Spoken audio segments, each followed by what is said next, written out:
弟兄姐妹们平安。 Shalom Bapak Ibu dan Saudara-saudari kekasih. 我们要开始我们的崇拜。 Kita akan memulai ibadah kita pada hari ini. 我们要唱诗，我要一心称谢你。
我们来宣告我们的信仰，使徒信经。我信上帝，全能的父，创造天地的主。我信我主耶稣基督，上帝的独生子，因圣灵感孕，如同真理玛利亚所生，在本丢比拉多手下受难，被钉于十字架，受死埋葬。第三天从死人中复活升天。 坐在全能父上帝的右边，将来必从那里降临，审判活人死人。我信圣灵，我信圣而公的教会，我信圣徒相通，我信罪得赦免，我信身体复活，我信永生。阿明。 Pengakuan iman rasuli. Aku percaya kepada Allah, Bapa yang Maha Kuasa, Khalik langit dan bumi, dan kepada Yesus Kristus, anaknya yang tunggal Tuhan kita, yang dikandung daripada Roh Kudus, lahir dari anak darah Maria, yang menderita sengsara di bawah pemerintahan Pontius Pilatus, disalibkan, mati, dan dikuburkan. Pada hari yang ketiga, bangkit pula dari antara orang mati, naik ke surga, duduk di sebelah kanan Allah, Bapa yang Maha Kuasa. dan dari sana ia akan datang untuk menghakimi orang yang hidup dan yang mati. Aku percaya kepada Roh Kudus, gereja yang kudus dan am, persekutuan orang kudus, pengampunan dosa, kebangkitan orang mati, dan hidup yang kekal. Amin. 我们再来唱一首诗歌，坚固磐石。 Batu karang teguh.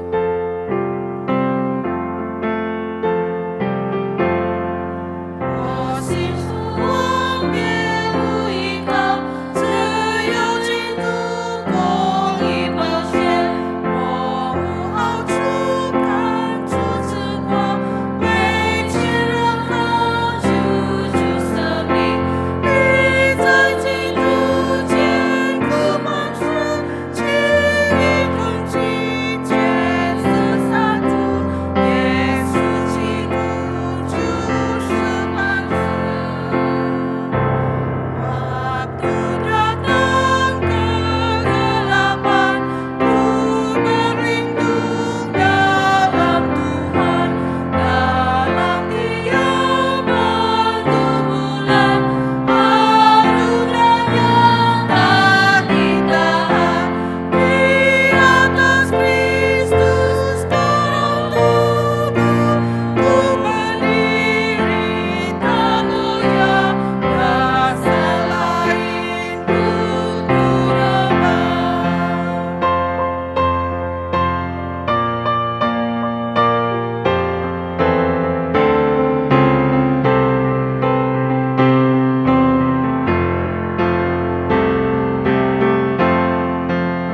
我的听见号角响起，歌声我必在基督里，传来救主显光一宝，圣洁无瑕的宝座前，你在基督坚固磐石，其余根基坚实萨土。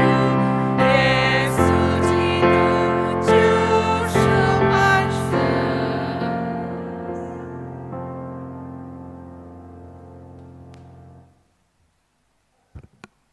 Mari kita bersatu di dalam doa. Sungguh Tuhan, Engkau adalah batu karang kami yang teguh. Engkau adalah tempat perteduhan bagi kami turun-temurun ya Tuhan. Oleh karena itu ya Tuhan, kami mau dengan segenap hati, pikiran dan jiwa kami mau memuji, mau memuliakan, mau meninggikan akan Engkau ya Tuhan. Tuhan, kami bersyukur di pagi hari yang indah ini kami boleh datang di hadapan Tuhan, di dalam keluarga kami bersama-sama untuk beribadah di hadapan-Mu. Tuhan, ini juga sungguh semua hanya karena anugerah-Mu buat kami. Bapa, kami kembali menyerahkan bangsa dan negara kami Indonesia hanya ke dalam tangan-Mu Bapa. Bapa, terkhusus di masa-masa sulit, masa-masa pandemi saat ini, kami terus berjuang, kami terus bergumul dengan kondisi dan keadaan kami. Tuhan, biar kiranya Tuhan Kau senantiasa memberikan kepada kami kekuatan untuk menjalani hari-hari kami di hadapan-Mu ya Tuhan. Karena kehidupan kami ini pun adalah hanya karena anugerah Tuhan semata untuk kami. Oleh karena itu Tuhan, kami memohon kuasa-Mu bekerja dalam diri setiap kami, sehingga kami dimampukan untuk bisa melewati pandemi ini dengan baik ya Tuhan. Tuhan, berikan hikmat kepada pemerintahan negeri kami, berikan hati yang takut akan Engkau kepada pejabat di negeri ini, sehingga segala usaha mereka, segala jerih lelah mereka Tuhan Kau berkati dan boleh mendatangkan kebaikan bagi seluruh rakyat di negeri ini. Tuhan, kami juga berdoa menyerahkan untuk pelayanan misi Tuhan di seluruh muka bumi ini. Tuhan, kami berdoa menyerahkan untuk setiap hamba-hamba Tuhan, para misionaris, para gereja-gereja Tuhan yang Kau tempatkan di berbagai belahan tempat di dunia ini. Tuhan, kami percaya sekalipun seluruh bangsa, seluruh umat manusia sedang begitu menderita ya Tuhan, tetapi kami yakin dan percaya Tuhan pun punya maksud, Tuhan juga punya misi di dalam zaman yang gelap saat ini. Tuhan, kami menyerahkan setiap pelayanan Tuhan hanya ke dalam tangan-Mu. Tuhan, Kau yang memberikan kami sukacita, memberikan kami pertolongan-Mu, perlindungan-Mu di dalam kami menjalankan pelayanan-Mu ya Tuhan. Tuhan, kami juga berdoa menyerahkan untuk gereja-Mu di tempat ini. Tuhan, Kau memberkati setiap hamba Tuhan yang melayani, setiap majelis, pengurus, aktivis, dan seluruh warga gereja. Supaya sekalipun kami tidak bisa berjumpa, bertatap muka, datang di hadapan-Mu beribadah secara fisik ya Tuhan. Tapi biarlah kami boleh diikat di dalam Roh Kudus-Mu, di dalam tali kasih yang indah di dalam Engkau ya Tuhan. Dan biar kiranya kami juga boleh saling menguatkan, saling menghiburkan melalui komunikasi yang ada. Tuhan, kami juga berdoa menyerahkan juga untuk pelayanan di dalam gereja-Mu di tempat ini. Sekalipun kami tidak bisa beribadah secara fisik, tapi biar kiranya setiap program gereja boleh berjalan dengan baik, dengan pertolongan, dengan pimpinan yang daripada-Mu ya Tuhan. Bapak, kami juga teringat akan jemaat kami yang dalam usia lanjut, mereka yang dalam segala keterbatasan kesehatan mereka yang dalam pergumulan, mereka yang dalam masa-masa sulit, masa-masa yang berat di dalam pergumulan hari lepas hari. Tuhan, kami berdoa memohon kiranya Tuhan Engkau yang memberikan kami kekuatan, pertolongan, dan kuasa. Dan biar kiranya kami senantiasa rajin untuk membaca firman-Mu, untuk berdoa di hadapan-Mu, dan untuk menjaga persekutuan kami di dalam Engkau ya Tuhan. Tuhan, ibadah kami pada pagi hari ini kami serahkan sepenuhnya hanya ke dalam tangan-Mu ya Tuhan.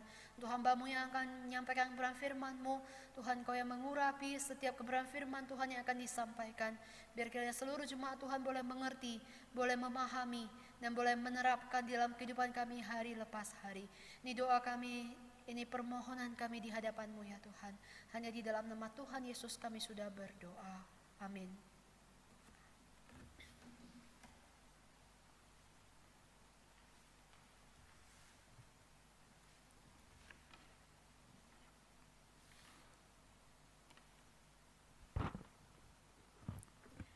Bapak Ibu yang dikasihi oleh Tuhan, kita bersyukur pada hari ini setiap kita boleh bersama-sama berkumpul bersama dengan keluarga untuk beribadah bersama. Jadi ini adalah anugerah yang terbesar dari Tuhan, kesempatan yang indah kita boleh memuji dan memuliakan Tuhan. Warta gereja kita, mari Bapak Ibu yang dikasihi oleh Tuhan untuk bersama-sama lebih giat lagi, kita boleh bersama menjaga kesehatan kita. Dan kita bersyukur untuk pemerintah kita yang sudah berusaha dan saat ini vaksin sudah berjalan dengan baik dan kita doakan supaya setiap kita rakyat Indonesia boleh divaksin dan pandemi ini boleh cepat berlalu. Nah, mari kita juga mempersiapkan ya, setiap minggunya kita mempersiapkan dengan baik.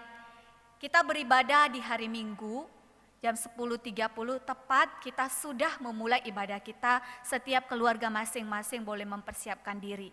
Jadi jika kita bekerja beres-beres pagi-pagi, jam 10 sudah kita hentikan semua aktivitas kita. Sehingga tepat waktu kita beribadah di hadapan Tuhan sama seperti kita beribadah di gedungnya. Nah, kita juga dengan semangat dan memberikan persembahan untuk mendukung gereja kita, baik itu ditransfer maupun kita datang sendiri di gereja. Kita juga dengan semangat untuk membaca kitab suci, ya, membaca Alkitab kita setiap harinya. Jadi kita berusaha untuk tidak absen, soalnya kalau kita absen satu hari saja maka besok akan terulang hal yang sama. Jadi mari kembali lagi dengan giat, mungkin yang selama ini sudah berhenti, kembali lagi, mulai lagi. Kita baca Alkitab kita. Mari kita juga dengan giat mendoakan bangsa dan negara kita. Kita mendoakan gereja kita dan keluarga kita masing-masing. Jangan lupa untuk semakin giat untuk berdoa di hadapan Tuhan. Mari kita juga mengikuti persekutuan doa setiap hari Rabu pukul 7.30 lewat Zoom. Jadi setiap kita mempersiapkan waktu kita dengan baik untuk boleh bersama-sama mengikuti persekutuan doa dan berdoa bersama-sama. Kita juga doakan Mbok Suliu yang juga akan kembali ke Medan kita berdoa supaya administrasi, baik itu untuk kesehatannya juga supaya mereka boleh tiba di Medan dengan keadaan yang baik dan kita boleh bersukacita bersama melayani kembali. Bapak Ibu yang dikasihi oleh Tuhan, mari kita bersama-sama untuk merenungkan firman Tuhan. Ya, satu bagian firman Tuhan untuk melanjutkan renungan kita pada bulan-bulan yang lalu atau minggu-minggu yang lalu. Mari kita membuka Alkitab kita, Filemon pasal 1, ayat yang ke-17 sampai ayat yang ke-22. Filemon pasal 1 ayat 17 sampai ayat yang ke-22, kita akan membacanya. Kalau engkau menganggap aku temanmu seiman, terimalah dia seperti aku sendiri. Dan kalau dia sudah merugikan engkau ataupun berhutang padamu, tanggungkanlah semuanya itu kepadaku. Aku Paulus menjaminnya dengan tulisan tanganku sendiri. Aku akan membayarnya, agar jangan kukatakan tanggungkanlah semuanya itu kepadamu, karena engkau berhutang padaku, yaitu dirimu sendiri. Ya saudaraku, semoga engkau berguna bagiku di dalam Tuhan. Hiburkanlah hatiku di dalam Kristus. Dengan percaya kepada ketaatanmu, kutuliskan ini kepadamu. Aku tahu lebih daripada permintaanku ini akan kau lakukan. Dalam pada itu bersedialah juga memberi tumpangan kepadaku, karena aku harap oleh doamu aku akan dikembalikan kepadamu. Mari kita bersatu dalam doa. Bapa, terima kasih, kami bersyukur untuk setiap hal yang telah Tuhan kerjakan dalam kehidupan kami. Bapa, kami bersyukur jika pada saat ini kami boleh hadir di hadapan-Mu. Tuhan, layakkan kami, kuduskan dan sucikan setiap kami agar hati dan pikiran kami dengan sungguh-sungguh mengasihi dan mencintai Tuhan lebih lagi. Karena Engkau telah terlebih dahulu mengasihi dan mencintai kami. Bapa, kami berdoa untuk perenungan firman Tuhan. Pada pagi hari ini kami serahkan ke dalam tangan-Mu. Kiranya Tuhan yang berkarya di dalam kami, memulihkan setiap kami ketika kami membaca firman-Mu Tuhan. Ada kuasa Roh Kudus yang bekerja di dalam setiap kami pribadi lepas pribadi. Demikian juga hamba-Mu Bapa yang terbatas ini, kiranya Engkau juga yang menopang dan memberikan kekuatan. Terima kasih Bapa, terpujilah nama-Mu. Dalam nama Yesus kami berdoa dan mengucap syukur. Amin. Bapak Ibu yang dikasihi oleh Tuhan, pada hari ini kita akan bersama-sama melanjutkan bagaimana hubungan yang dipulihkan oleh Kristus. Jadi hubungan yang ketiga orang ini telah dipulihkan oleh Yesus Kristus. Bapak Ibu yang dikasihi oleh Tuhan, tentunya pribadi yang sudah dipulihkan oleh Tuhan itulah yang dapat memulihkan orang lain dan hubungannya dengan orang lain juga baik.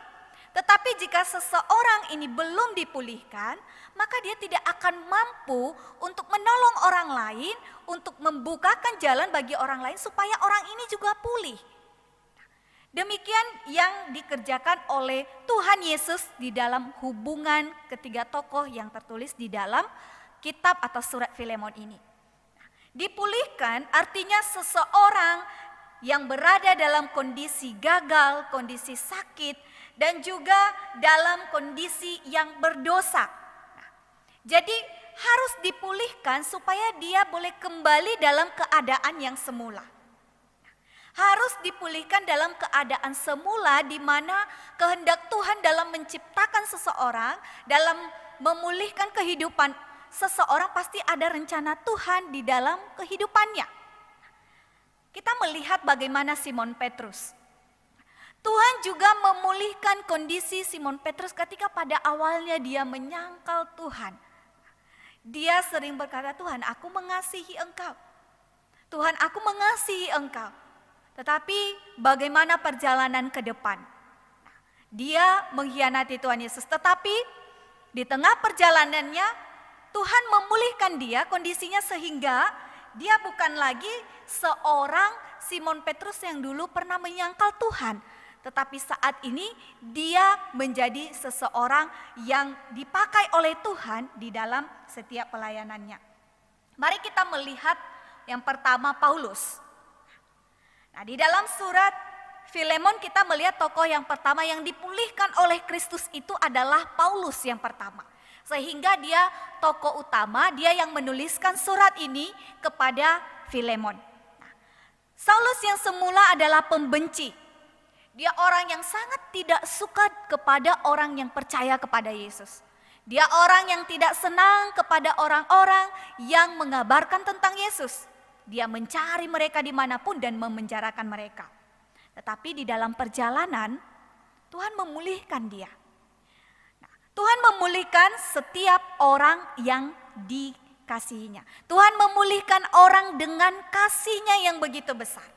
Sekalipun seseorang ini orang yang sebenarnya membuat jengkel, membuat parah, membuat sakit hati. Tetapi Tuhan memanggil, Tuhan memilih dengan kasih-Nya yang begitu besar. Bagaimana dengan kehidupan Paulus? Kita melihat, sungguh kita sudah mengerti bagaimana perjalanan kehidupannya sehingga dia pada saat ini boleh melayani Tuhan. Kita melihat bahwa Tuhan memulihkan dia dengan kasih-Nya, bukan dengan amarah atau membenci dia, tetapi Tuhan mau memakai dia. Bapak Ibu yang dikasihi oleh Tuhan, setiap kita seharusnya menjadi pribadi yang dipulihkan. Kita dikasihi oleh Tuhan. Dahulu mungkin kita berada dalam kondisi yang gagal, kondisi yang buruk, ya. Orang-orang yang tidak taat kepada Tuhan, bahkan orang yang mengkhianati Tuhan. Sudah tahu apa itu kebenaran, sudah tahu apa yang benar, tetapi kita tidak mau melakukannya. Tetapi setiap orang yang dikasihi oleh Tuhan, ingat kita dikasihi oleh Tuhan. Dia mengasihi kita sehingga dia memulihkan kita, memperbarui hubungan kita dengan dia. Sehingga pada saat ini kita boleh dengan sungguh-sungguh untuk memandang kepada Tuhan. Tuhan, Engkau mengasihiku. Tuhan, aku tahu Engkau memulihkan kehidupanku. Sehingga aku boleh percaya kepadamu dan saat ini boleh datang di hadapanmu untuk beribadah di hadapan Tuhan. Yang kedua, Tuhan memulihkan karena ada yang berharga dalam kehidupan kita. Yang pertama tadi karena Tuhan mengasihi kita, dia mengasihi kita dengan cara yang luar biasa. Dan Tuhan juga memulihkan kita karena Tuhan melihat ada hal yang berharga di dalam kehidupan kita. Ada rencana-rencana besar yang Tuhan telah siapkan di dalam kehidupan kita. Bapak Ibu, kita harus percaya dan pegang itu. Tuhan memilih kita, Tuhan memulihkan kita menjadi orang yang percaya kepada Tuhan, bukan asal-asalan. Tetapi Tuhan memberikan satu rencana yang indah di dalam hidup kita. Tuhan memberikan satu rancangan yang besar sehingga dia memilih kita dan memulihkan kehidupan kita. Apakah kita sadar akan hal itu? Tuhan, Engkau memulihkanku, Engkau memilihku dan juga menyucikanku dari berbagai dosaku, menghapuskan dosaku. Itu bukan sesuatu hal yang simpel atau hal yang sederhana, tetapi itu adalah hal yang luar biasa. Karena Tuhan memiliki rencana yang indah dalam hidup kita, ada sesuatu yang berharga dalam hidup kita. Kita melihat tadi Simon Petrus bagaimana. Tuhan melihat dan Tuhan mau memakai dia sehingga seorang penjala ikan menjadi penjala manusia. Kita juga melihat bagaimana kehidupan Paulus, seorang yang menangkap, memenjarakan orang yang percaya kepada Tuhan. Dan saat ini Tuhan mau memakai dia. Bagaimana pengetahuan Paulus akan Alkitab, akan hukum Taurat, Tuhan mau memakai dia untuk memberitakan tentang Yesus Kristus. Jadi ada sesuatu yang berharga yang Tuhan telah tetapkan di dalam diri kita, yang Tuhan berikan di dalam diri kita. Kita melihat di dalam Filemon pasal 1 ayat 17. Kalau engkau menganggap aku temanmu seiman, terimalah dia seperti aku sendiri. Permintaan Paulus kepada Filemon untuk menerima Onesimus seperti dia menerima Paulus. Paulus telah pulih dan Tuhan ingin memakai Paulus. Untuk itu Tuhan mau berkarya di dalam kehidupan Paulus. Sekalipun dia orang yang besar, orang yang hebat, tetapi dia berkata kepada Filemon, Filemon, engkau terimalah Onesimus ini seperti engkau menerima diriku. Bagaimana Paulus memiliki kasih yang besar, membuat dia sama, ya, tingkatannya sama dengan Onesimus yang notabene dia adalah seorang budak. Dan dia berkata kepada Filemon, terimalah dia seperti engkau menerima aku. Perlakukanlah dia seperti engkau memperlakukan aku.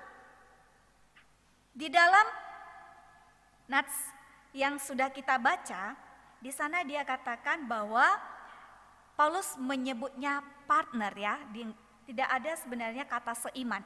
Nah, di sana dia katakan bahwa karena itu jika engkau memperhitungkan aku sebagai seorang rekan, kalau engkau memperhitungkan aku sebagai seorang teman sepelayananmu, maka terimalah dia seperti diriku sendiri. Terimalah dia seperti engkau menerima diriku.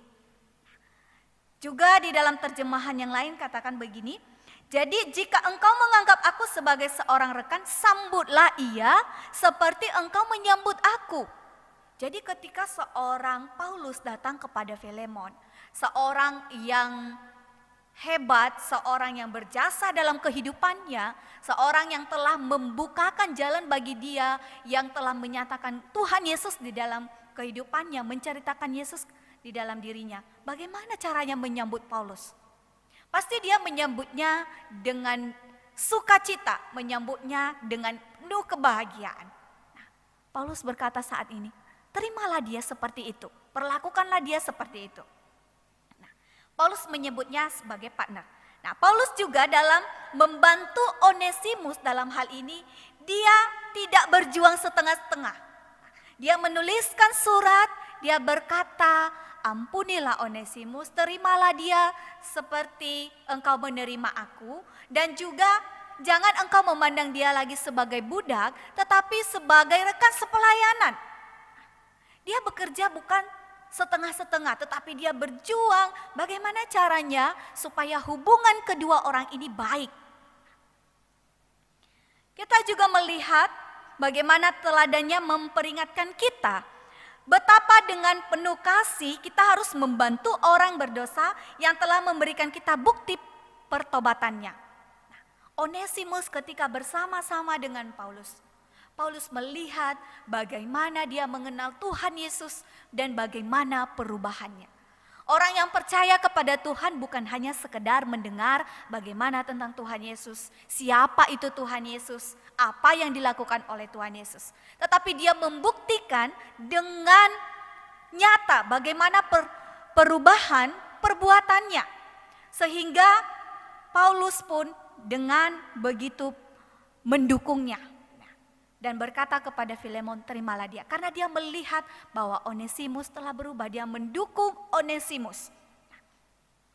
Paulus juga percaya kepada Onesimus. Tidak mungkin dia menuliskan kata-kata yang demikian kalau dia tidak percaya kepada Onesimus. Kalau dia hanya melihat Onesimus ini hanya pertobatan yang setengah-setengah. Wah, nanti bagaimana ya kalau dia sudah kembali kepada Filemon dan dia berbuat hal yang buruk lagi. Dia mencuri atau bahkan melakukan perbuatan yang lebih jahat lagi. Bisa saja hal yang demikian terjadi. Tetapi Paulus melihat bagaimana pertumbuhan iman dari Onesimus. Dan dia percaya Onesimus ini telah berubah. Dan dia tahu pekerjaan kuasa Roh Kudus bekerja di dalam dirinya. Dan dia juga, kita melihat bagaimana proses Paulus. Kita melihat bagaimana di dalam Kisah Para Rasul pasal 9 ayat 26 sampai 27. Setibanya di Yerusalem, Saulus mencoba menggabungkan diri kepada murid-murid, tetapi semuanya takut kepadanya karena mereka tidak percaya bahwa ia juga seorang murid. Tetapi Barnabas menerima dia dan membawanya kepada rasul-rasul dan menceritakan kepada mereka bagaimana Saulus melihat Tuhan di tengah jalan dan bahwa Tuhan berbicara dengan dia. Dan bagaimana keberaniannya mengajar di Damsyik dalam nama Yesus. Ya, Bapak Ibu yang dikasihi oleh Tuhan. Seorang, tadi sudah kita katakan bahwa seorang yang dipulihkan mampu berkarya untuk Tuhan. Dia telah dipulihkan. Jika kondisi yang lalu dia belum pulih, dia tidak akan bisa untuk menyelesaikan apa yang terjadi dengan Filemon dan Onesimus ini. Dia bisa saja berkata kepada Onesimus, aku dulu juga ditolak. kamu berusahalah kembali kepada Tuhanmu dengan caramu sendiri. Aku juga ditolak ketika aku pertama percaya kepada Tuhan. Semua orang takut kepadaku dan tidak percaya bahwa aku sudah percaya kepada Tuhan Yesus. Mereka tidak percaya akan perubahanku. Dia bisa saja berkata kepada Onesimus demikian. Jika seseorang belum dipulihkan, maka dia akan mengingat bagaimana kepahitan-kepahitan yang sudah dia alami dan itu akan terulang kepada orang lain. Tapi kalau sudah dipulihkan, maka hal yang indah itu akan terjadi. Dia pernah ditolak tetapi seorang Barnabas membukakan jalan, dia menerima Paulus sehingga menjadi rekan sepelayanannya. Dia mendukung Paulus. Ya, kita percaya bahwa itu juga adalah pekerjaan kuasa Roh Kudus. Tetapi Barnabas memberikan dia waktu, memberikan dia kesempatan boleh bergabung bersama. Paulus juga melakukan hal yang indah, memilih untuk memperlakukan Onesimus dengan baik. Dia percaya bahwa Onesimus ini telah berubah. Dia percaya bahwa dia juga akan melakukan hal yang indah. Orang yang telah dipulihkan akan belajar memperlakukan orang lain dengan baik. Tahu mana yang menjadi kehendak Tuhan. Bukan memperlakukan pengalaman yang buruk kepada sesamanya. Itu yang dilakukan oleh Paulus. Hubungan Paulus dengan Tuhan telah pulih. Maka hubungannya dengan orang lain, hubungannya dengan orang yang lebih rendah pun dari dia, Tuhan perbaharui menjadi hubungan yang sangat indah antara Paulus dan Onesimus, antara Paulus dengan Filemon. Yang kedua, kita melihat hubungan yang dipulihkan oleh Tuhan, orang yang dipulihkan oleh Tuhan yaitu Onesimus. Kita melihat bahwa di dalam Filemon pasal 1 ayat 19, dikatakan ayat 19b, karena engkau berhutang kepadaku yaitu dirimu sendiri. Ketika kita melihat ini, secara tidak langsung memberikan kepada Onesimus satu pengajaran. Bahkan bukan hanya Filemon saja yang berhutang kepadaku. Tetapi Onesimus, kamu juga berhutang kepadaku. Kamu juga adalah orang yang mendengarkan tentang Yesus daripadaku, maka engkau juga adalah orang yang berhutang kepadaku. Engkau mendengarkan Injil, engkau mendengarkan tentang kasih Yesus daripadaku, aku yang telah memberitakan kepadamu. Kita melihat bagaimana karena engkau berhutang kepadaku. Jadi ada seseorang yang dituliskan oleh Paulus bahwa Filemon orang yang berhutang kepadaku, yaitu dirimu sendiri. Dan Onesimus juga adalah orang yang berhutang kepadaku. Bapak Ibu yang dikasihi oleh Tuhan, coba kita pikirkan kembali. Bagaimana catatan kita yang sudah kita tulis? Catatan hutang. Adakah seseorang yang mendengarkan tentang Injil dari diri kita? Adakah seseorang yang dipulihkan? Adakah seseorang yang mendapat sukacita ketika dia mendengarkan tentang Yesus dari diri kita? Sehingga namanya tertulis di dalam buku kita, tertulis di dalam doa-doa kita yang setiap saatnya kita bawa pertumbuhan imannya di dalam Tuhan. Adakah nama orang itu kita tuliskan dalam buku kita atau ada di dalam hati kita? Paulus sendiri menuliskannya bahwa Filemon engkau berhutang kepadaku dan Onesimus juga engkau berhutang kepadaku. Bapak Ibu yang dikasihi oleh Tuhan, catatan-catatan kita yang ada di rumah apakah penuh dengan catatan hutang-hutang orang? Ya, memang kita boleh menulis, nah si Anu, si A, si B ada hutang kepadaku. Tetapi yang lebih besar, adakah seseorang yang sudah kita bawa kepada Tuhan bahkan kehidupannya diubahkan karena dia melihat bagaimana praktek kita di dalam firman Tuhan. Atau bahkan sebaliknya yang terjadi. Orang-orang yang kita tuliskan adalah orang-orang yang tidak kita sukai. Tuhan, aku tidak suka si A, aku tidak suka si B, tolong jauhkan dia dari kehidupanku. Ini adalah satu hal yang menyedihkan. Tetapi sebuah hal yang indah jika ada satu orang saja yang kita tulis namanya. Tuhan, dia berhutang kepadaku. Itu adalah Tuhan yang memakai kita. Tetapi di dalam hal ini, bagaimana mereka mendengarkan jika tidak ada yang menyampaikan. Bapak Ibu yang dikasihi oleh Tuhan, kita melihat Roma pasal 10 ayat 14. Tetapi bagaimana mereka dapat berseru kepadanya jika mereka tidak percaya kepada Dia? Bagaimana mereka dapat percaya kepada Dia jika mereka tidak mendengar tentang Dia? Bagaimana mereka mendengar tentang Dia jika tidak ada yang memberitakannya? Bapak Ibu yang dikasihi oleh Tuhan, mari lebih giat menuliskan nama-nama orang yang akan kita beritakan tentang Yesus. Nama-nama orang yang akan percaya kepada Tuhan, yang akan dipulihkan oleh Tuhan. Mari kita doakan, kita tulis nama mereka. Bapak Ibu yang dikasihi oleh Tuhan, kiranya ini menjadi satu hal yang memotivasi kita. Tuhan, aku rindu si A boleh percaya kepada Tuhan Yesus. Bapak Ibu yang dikasihi oleh Tuhan, itu yang terjadi dalam kehidupan Onesimus. Dia menjadi seseorang yang sudah percaya kepada Tuhan, dan kita percaya juga ketika kita membaca kitab Kolose nanti kita melihat bagaimana dia dipakai oleh Tuhan dalam pelayanan. Dia juga memberitakan tentang kasih Yesus di sana. Selain dia menjadi orang yang berhutang, orang yang telah percaya kepada Tuhan, dia juga melakukan tugasnya. Setiap orang yang sudah percaya kepada Tuhan Yesus, dia adalah orang yang lahir baru, yang sudah bertobat. Tetapi selanjutnya dia harus melakukan tugasnya. Tugasnya apa? Dia harus menyelesaikan apa yang sudah terjadi, masalah yang sudah terjadi. Bukan berarti ketika seseorang sudah percaya kepada Tuhan Yesus, ya sudahlah, ya, masalah yang lalu, ya sudah biarlah berlalu dilupakan. Tetapi harus melakukan tugas. Harus membayar utang, ya. Harus melakukan sesuatu yang membuat hubungannya baik dengan orang yang telah dia sakiti. Karena Tuhan telah melakukan hal yang besar dalam kehidupan Onesimus. Apa saja yang telah Tuhan lakukan dalam kehidupannya? Tuhan memberikan karunia-Nya, memakai Paulus sehingga dia dipulihkan, dia boleh percaya kepada Tuhan Yesus. Tuhan memberikan karunia yang besar sehingga dia harus melakukan tugas yang diberikan oleh Tuhan.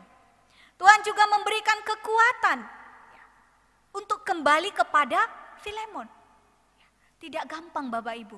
Coba kita bayangkan kalau kita dalam posisi Onesimus, seorang budak yang sudah tahu bagaimana hukum pada saat itu. Yang sudah tahu bagaimana para budak jika sudah mengkhianati tuannya. Dia sudah tahu bahwa kematian yang akan terjadi jika Filemon tidak memaafkannya. Tetapi Tuhan memberikan kekuatan kepada Onesimus untuk kembali kepada Filemon. Tuhan memberikan kekuatan kepadanya. Dan Tuhan juga menuntun dia untuk menjadi pelaku firman. Matius pasal 5 ayat 23 sampai 24.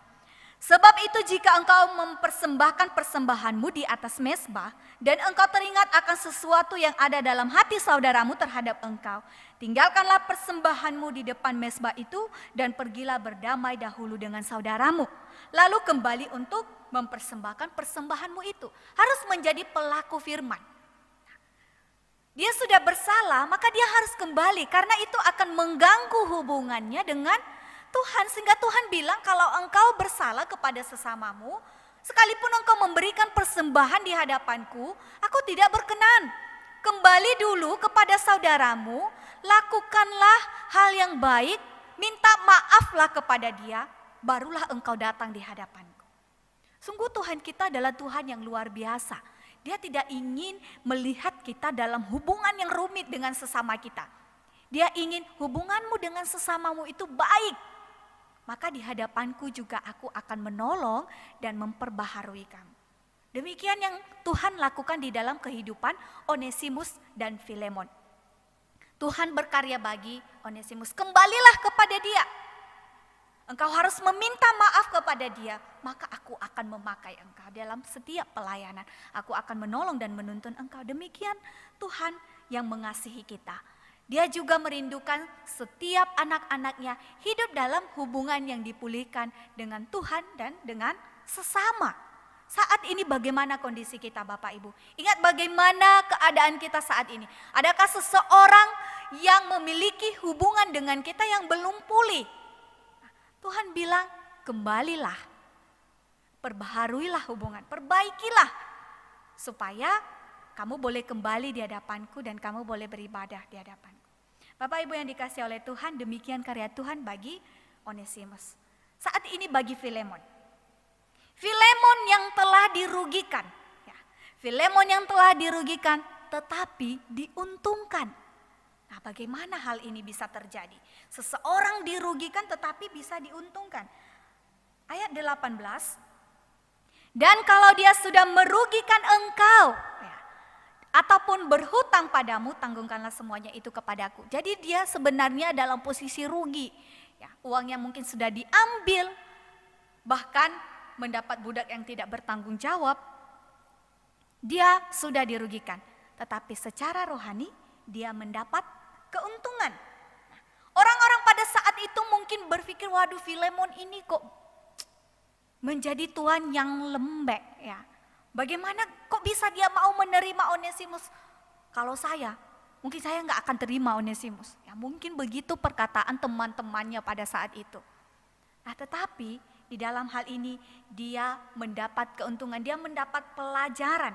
Bagaimana supaya menjadi anak Tuhan yang mau melakukan firman Tuhan. Lakukan firman Tuhan di dalam kehidupan, yaitu tentang pengampunan. Bagaimana dia bisa belajar untuk mengampuni? Mungkin selama ini dia belajar untuk mengasihi orang lain. Menampung orang-orang percaya yang lain di rumahnya. Uang mungkin pasti terpakai. Tenaga mungkin, pikiran, waktunya pasti terpakai. Di dalam dia membantu jemaat-jemaat yang ada di sana. Dia bisa melakukan itu, tetapi satu hal yang Tuhan ingin lagi Filemon lakukan, yaitu kamu harus belajar mengampuni. Ini adalah keuntungan yang besar yang diterima oleh Filemon. Kolose pasal 4 ayat 9. Ia kusuruh bersama-sama dengan Onesimus, saudara kita yang setia dan yang kekasih, seorang dari antaramu. Mereka akan memberitahukan kepadamu segala sesuatu yang terjadi di sini.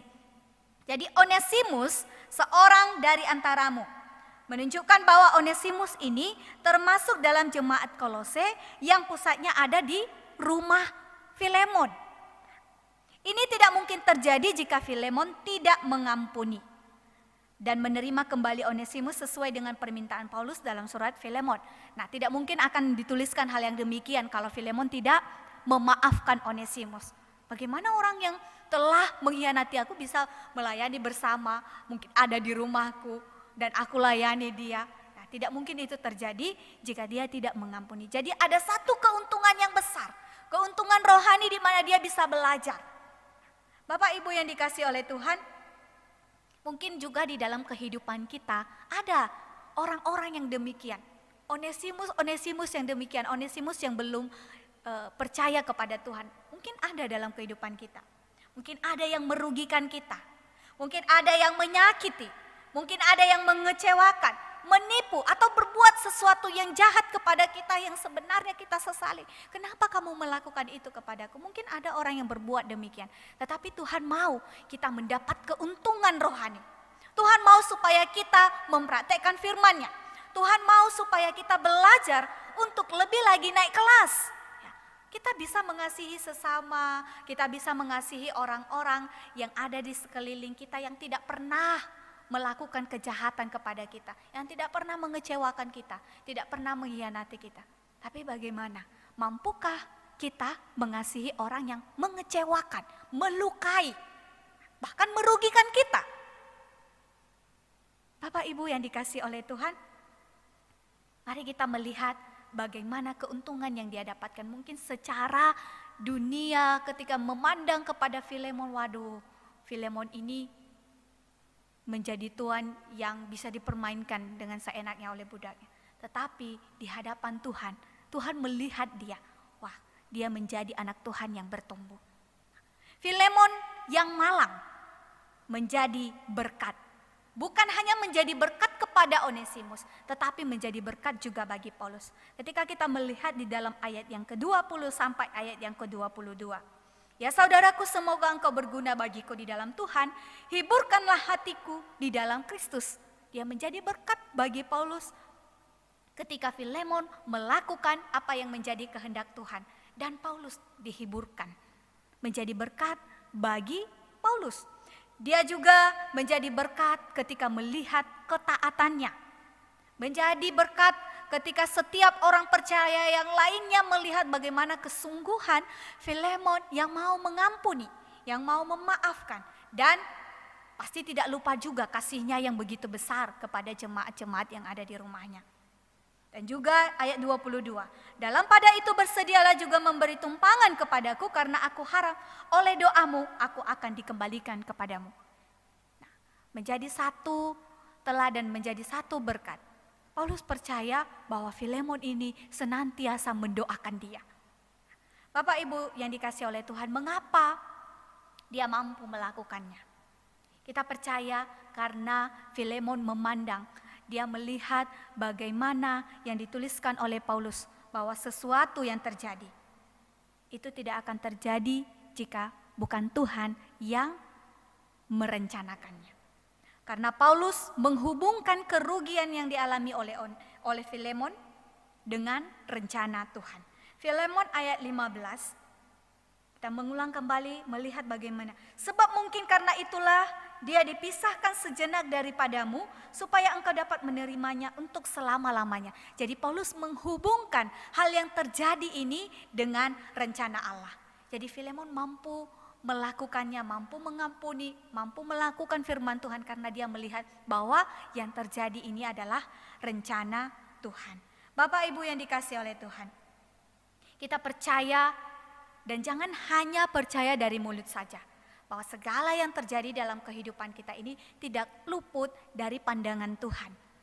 Dan kita melihat Roma pasal 8 ayat 28, kita tahu sekarang bahwa Allah turut bekerja dalam segala sesuatu untuk mendatangkan kebaikan bagi mereka yang mengasihi Dia, yaitu bagi mereka yang terpanggil sesuai rencana Allah. Kita percaya bahwa setiap kita dipanggil sesuai dengan rencana Allah dan juga ada sesuatu kebaikan yang akan Tuhan berikan dalam kehidupan kita. Demikian juga kepada Filemon di dalam kehidupannya.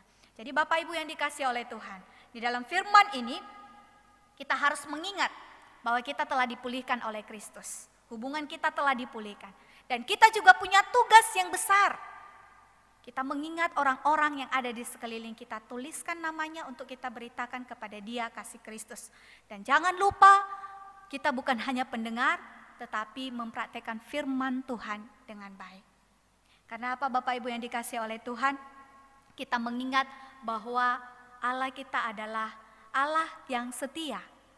Kita melihat bagaimana Allah begitu mengasihi kita, memimpin kehidupan kita. Mari kita menjadi orang Kristen yang benar-benar sudah dipulihkan. Dimanapun kita berada, kita boleh menjadi berkat. Mari kita mengangkat satu pujian, Allah yang setia.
Berikan hidupmu sebagai ganti dosaku karena kasih-Mu padaku.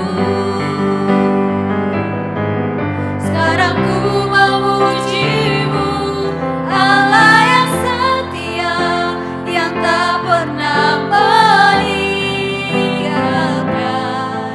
perbuatan tangan-Mu. Sekarang ku menyembah-Mu,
Terima kasih Bapa, Engkau adalah Allah yang setia, yang tidak pernah meninggalkan kami.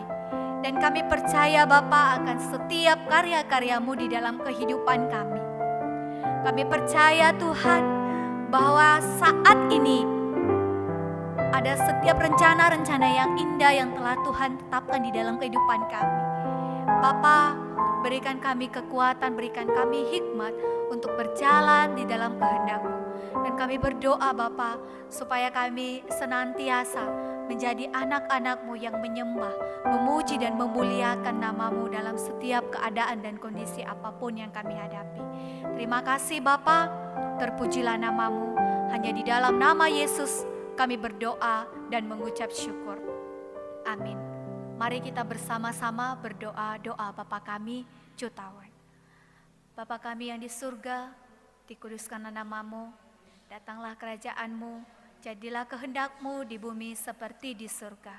Berilah kami pada hari ini makanan kami yang secukupnya, dan ampunilah kami akan kesalahan kami seperti kami juga mengampuni orang yang bersalah kepada kami. Dan janganlah membawa kami ke dalam pencobaan, tetapi lepaskanlah kami daripada yang jahat. Karena Engkau yang punya kerajaan dan kuasa dan kemuliaan sampai selama-lamanya. Amin.